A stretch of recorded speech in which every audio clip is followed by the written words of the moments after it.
behalf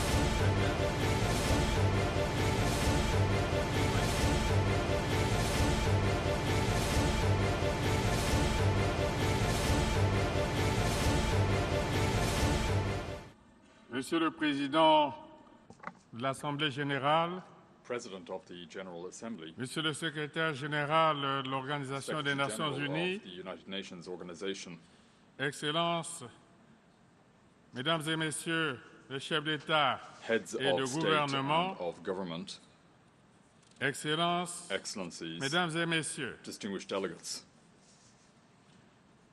permettez-moi tout d'abord I would like to begin d'adresser by mes sincères expressing condoléances my sincerest au peuple condolences et to the au people gouvernement du and Mexique to the government of Mexico suite au tremblement de terre in qui the a wake dévasté of ce pays. the earthquake that was so devastating for that country.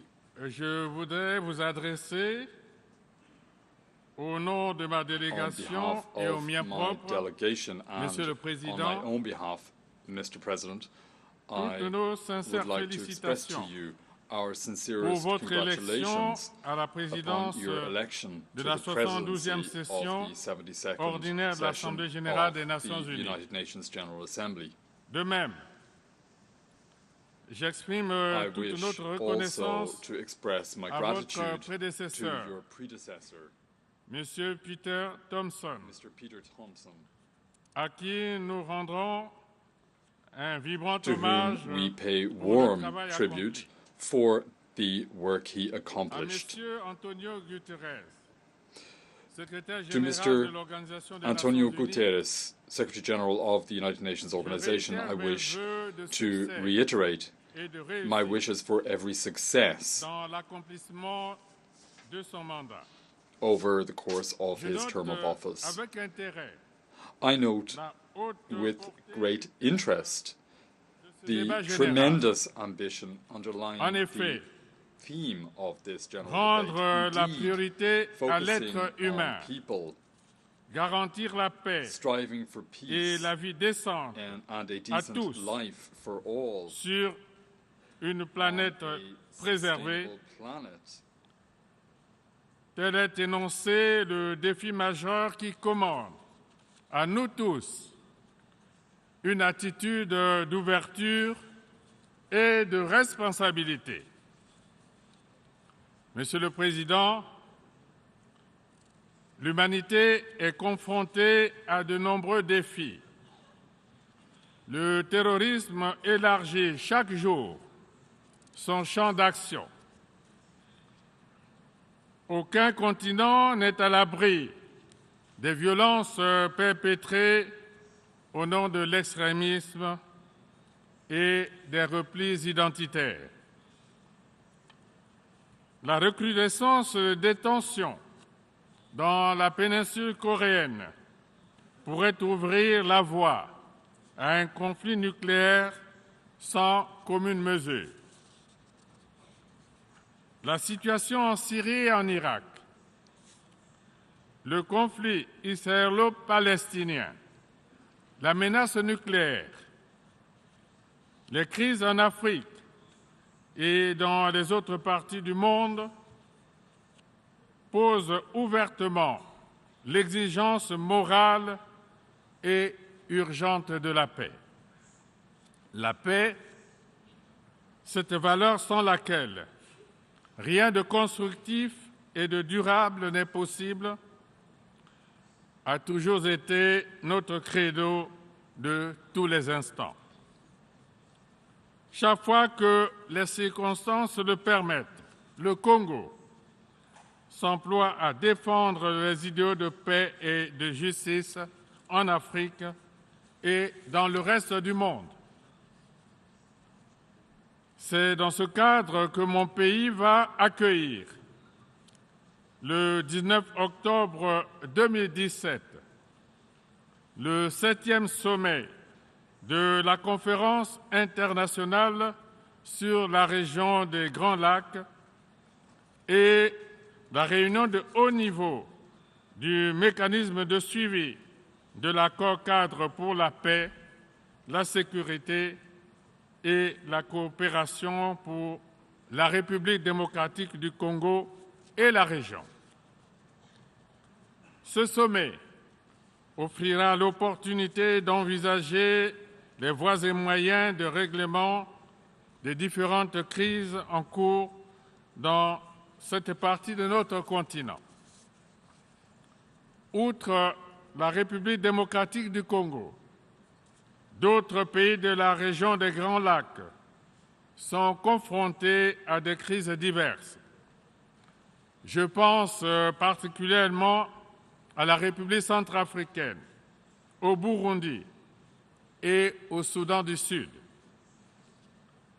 S'agissant de la République centrafricaine, le processus de retour à la paix suit normalement son cours. Le soutien du Congo au gouvernement et au peuple centrafricain est acquis. La mise en œuvre de la feuille de route pour la paix et la réconciliation en République centrafricaine, adoptée en juillet 2017 sous l'égide de l'Union africaine, devrait donner une nouvelle impulsion en vue de la stabilisation de ce pays frère. Au demeurant, la recherche de solutions pour une sortie de crise effective en Libye, dans le cadre du mandat confié par l'Union africaine au Congo, qui en assure la présidence, progresse assurément dans le bon sens. La tenue, le 9 septembre dernier à Brazzaville, de la 4e réunion du comité de haut niveau de l'Union africaine sur la Libye a permis des avancées fort encourageantes. Tous les acteurs majeurs de la crise libyenne, ainsi que les membres des comités de dialogue mis en place par les Libyens eux-mêmes, ont fait le déplacement de Brazzaville pendant ou juste après le sommet. Un communiqué final et une feuille de route ont été adoptés à l'issue des travaux. Le comité unifié de dialogue interlibyen a démarré ces discussions qui porteront essentiellement sur la modification de l'accord de Skhirat du 17 décembre 2015 et la conférence interlibyenne à Addis Abeba en décembre prochain. Du haut de cette tribune, je voudrais renouveler la détermination de mon pays à toujours œuvrer en faveur de la paix en Libye.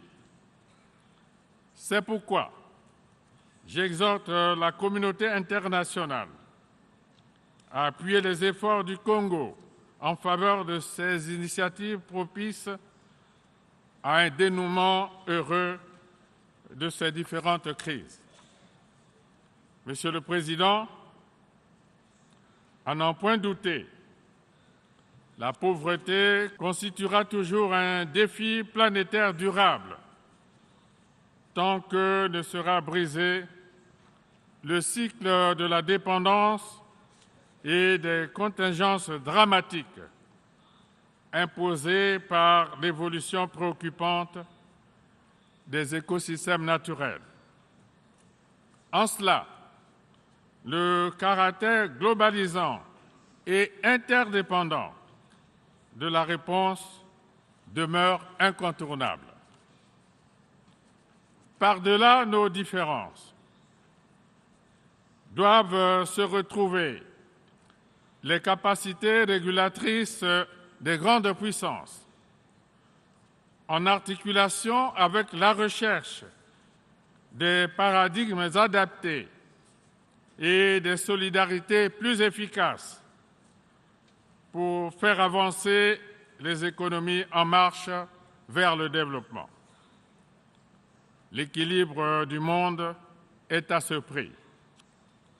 C'est dans ce contexte particulier que l'Afrique est touchée par le drame de l'immigration au large de la Méditerranée.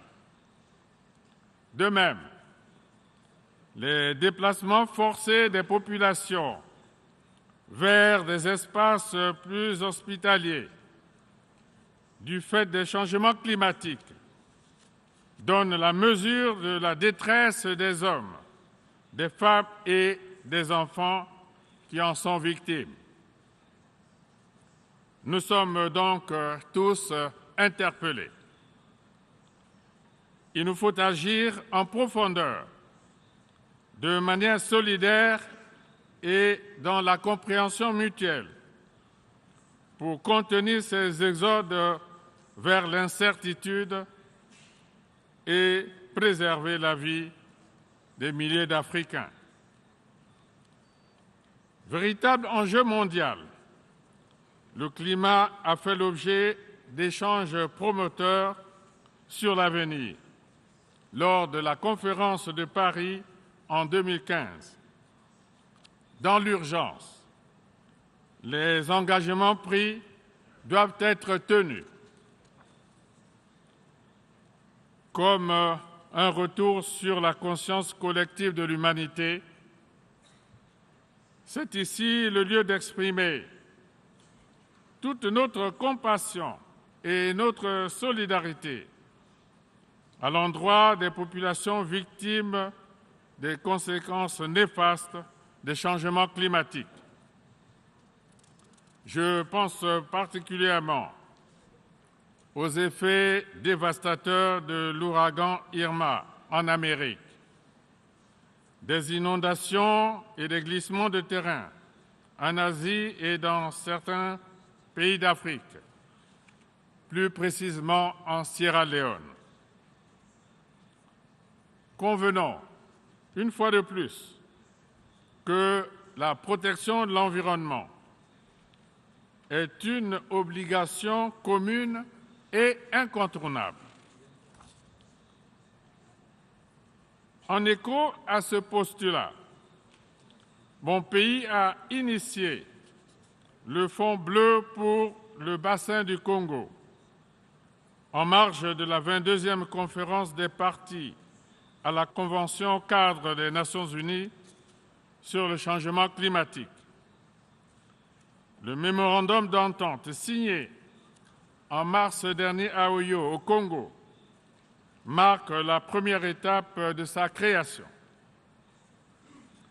Cet instrument financier vise à assurer une meilleure qualité de vie à nos peuples et protéger les forêts du bassin du Congo, deuxième poumon vert d'un seul tenant du monde après l'Amazonie.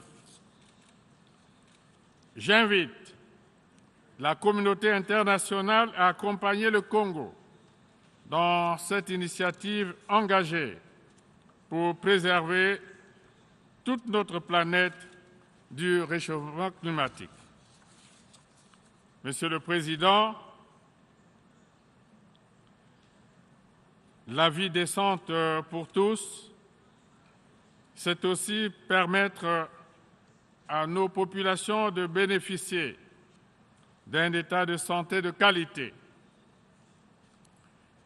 La prolifération des médicaments contrefaits et sous-standards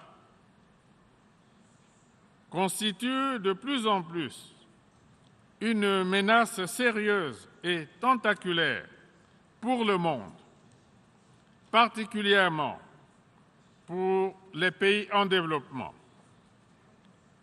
L'expansion de ce fléau rappelle les contours d'un trafic judicieusement organisé pour soutenir le financement du terrorisme. Selon l'Organisation mondiale de la santé, 800 000 décès par an sont dus aux faux médicaments. Environ 10% des médicaments en circulation dans le monde seraient contrefaits.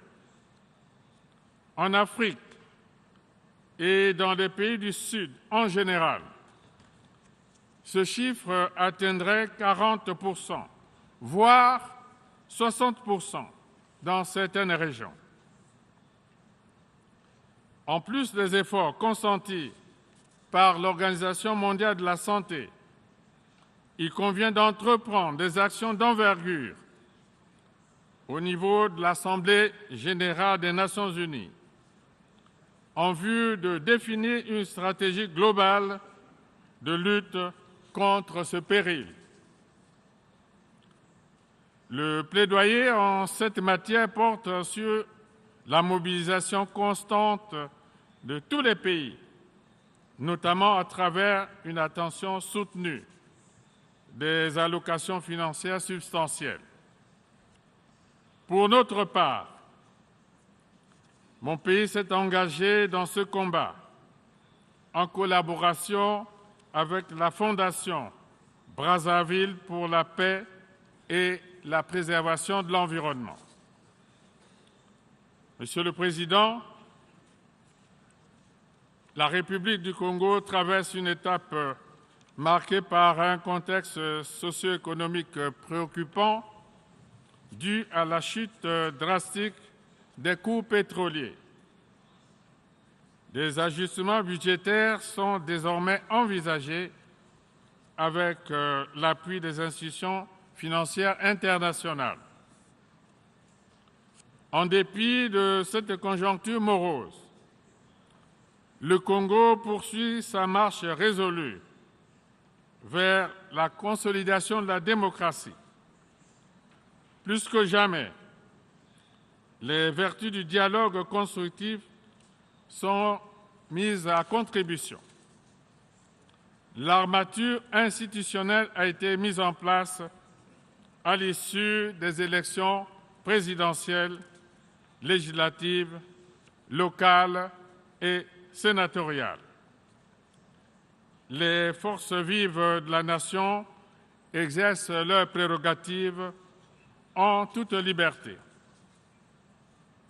Monsieur le Président, transformer le monde en havre de paix et de prospérité est possible. Nous en avons les preuves au fil des jours qui passent. Il nous revient de le réaliser sans jamais laisser personne au bord de la route. Je vous remercie.